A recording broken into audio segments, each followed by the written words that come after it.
All right, my friends. Welcome back to Salt City Counseling. Once again, my name's Scott. I'm a licensed therapist here in the beautiful state of Utah. And in this video, I'm going to be talking specifically about the destructiveness and the insidiousness of narcissistic abuse and how this works, why it works. And for a lot of you out there, I know that you have been on the receiving end of what we could call narcissistic abuse, which is mostly like a psychological type of abuse. Narcissists, when you get really tangled up with them, emotionally tangled up or emotionally enmeshed with them, when they're able to penetrate your boundaries and get into your head, they can really cause a lot of destructiveness. What I found is that when people are sort of on the receiving end of like this narcissistic trauma or narcissistic abuse, is that it kind of leaves them in a state of which they have like this emotional and psychological destruction. They're just in shambles. It's like they're an empty shell. They don't know who they are anymore. They can't figure themselves out. They're scared. They're scared to do anything. And so I'm going to break it down. I'm going to talk about in this video about how it's important to understand this tactic and identify it and bring it out and see it for what it really is. Okay. And really it's almost universal, I have found, for narcissists or narcissistic types. I've seen this also with borderline personality disorder, doing this to others like a spouse or children or romantic partners, whatever the case may be, also kind of doing the same thing to them. And it's, again, it can be very destructive to you if you allow them in and you listen to them and you give them audience and you consider what they have to say. You're going to find yourself just completely lost. You're going to be out in the weeds and you're going to be like, how did I get here? What happened? So I'm going to tell you. I'm going to tell you how you got there, and I'm going to tell you what happened. Because, again, universally, narcissists just seem to develop this type of behavior and enact this onto others, right? And so almost universally, when I see just a human being where they're just so lost and they have no sense of identity or no sense of self or right, they just entirely doubt themselves. And they don't have a sense of self anymore, or maybe they never did. Almost universally, I can spot who the narcissist is in their life, or the narcissistic type of person is in their life. Okay, so let's break this down. Okay, first of all, narcissists are more. They're very. What they do is very insidious, and the reason why it's very insidious is because it's very covert. It's a lot of what's implied. It's a lot of what is existing between the lines, right? It's like they put a lot of things between the lines so that you're like, wait a second, you said or you did this to try to pin some evil behavior or destructive narcissistic behavior onto them. They can say, oh, no, I didn't. You're taking it that way. And that's gaslighting, right? That's how they gaslight you. And then you doubt yourself, right? And because they're not going to outright say nobody will ever love you. Right? They're not just going to be like, hey, come here. I have something to tell you. You're a piece of garbage and nobody will ever love you. And you're lucky that I do. No, okay, go on with your day, right? It's what's implied. It's how they imply it. And I'm really convinced that when the type of psychological abuse that occurs, when it strictly rests on implication, on what's implied, of what's said but not directly said, of what the person is implying, right, is particularly destructive because it causes the person to break down in their ability to trust themselves, right? They're like, is it me? Am I the crazy one? Am I taking it that way, as they say, right? Because if you confront them, you're like, okay, but you said and did this. Oh, I'm such a victim. I'm the victim here. Oh, and this big blow up and all this.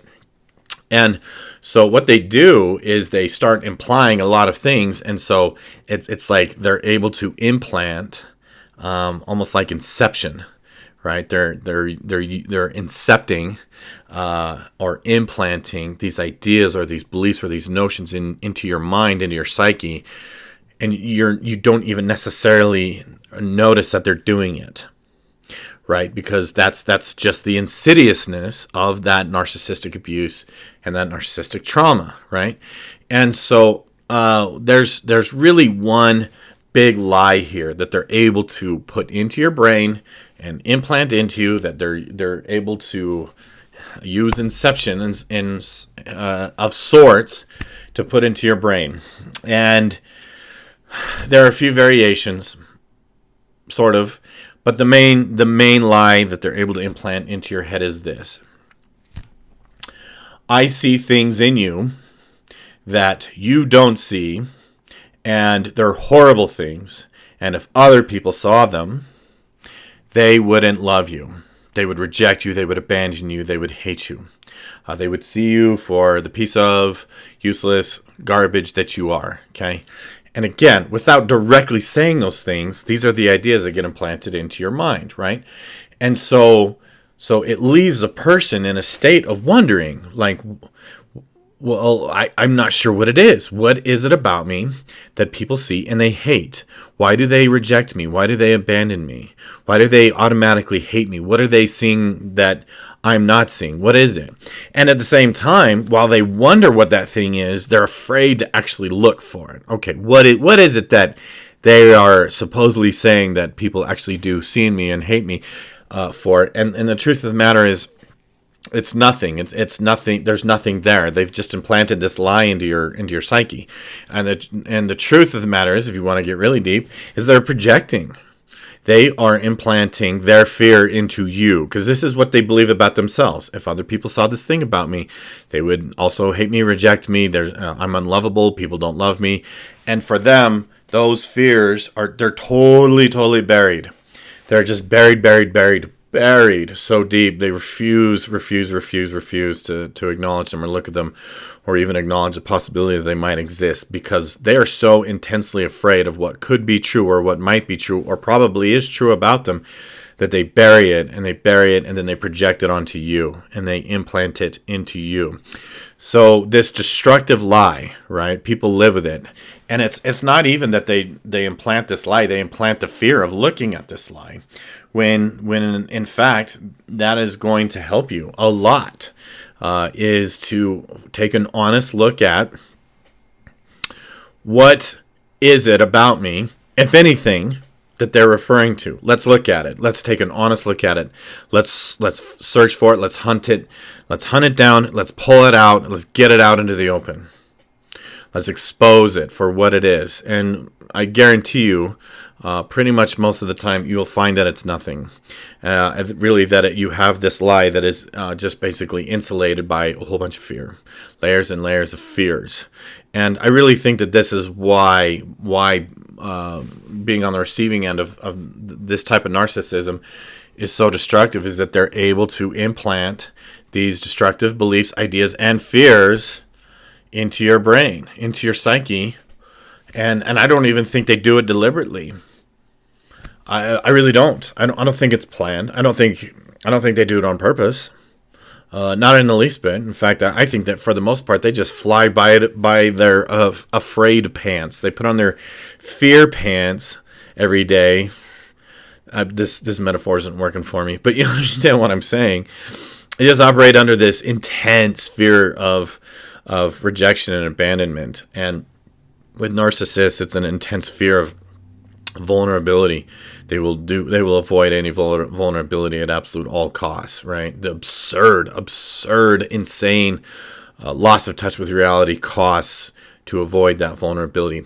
So if you have been on the receiving end of this narcissistic type of abuse or narcissistic trauma, that's your task, right? And usually when I kind of bring this up with people, is that they are met primarily with that intense fear. It's almost like there's this guard dog keeping them away from the thing that they need the most in their lives. The thing that they need to discover the most about themselves is guarded by this scary guard dog called fear. And intense fear. Irrational fear, like paranoia level, phobia level, types of fears, okay? And in the truth, that fear, it cannot hurt you, right? It's just fear. It's just an intense emotion. If you really want to find yourself again, you have to like bypass that fear and start understanding what it is about what happened, what got implanted into your psyche, and really like excavate it, unpack it, pull it out in the open, have a close, honest look at it, and approach it with honesty. You're going to have to be courageous. You'll have to be brave. It's going to be hard. It's going to be scary. And believe me, that's the best way that you're going to kind of find yourself again. Okay, so that's going to do it for this one. Feel free to put any questions that you have in the comment section below. If you're new here, hope that you will like, subscribe, share, all that stuff. You know what to do. Go hit the tip jar. Buy me a coffee. Link is in the description below. We'll see you in the next one. Thanks for watching.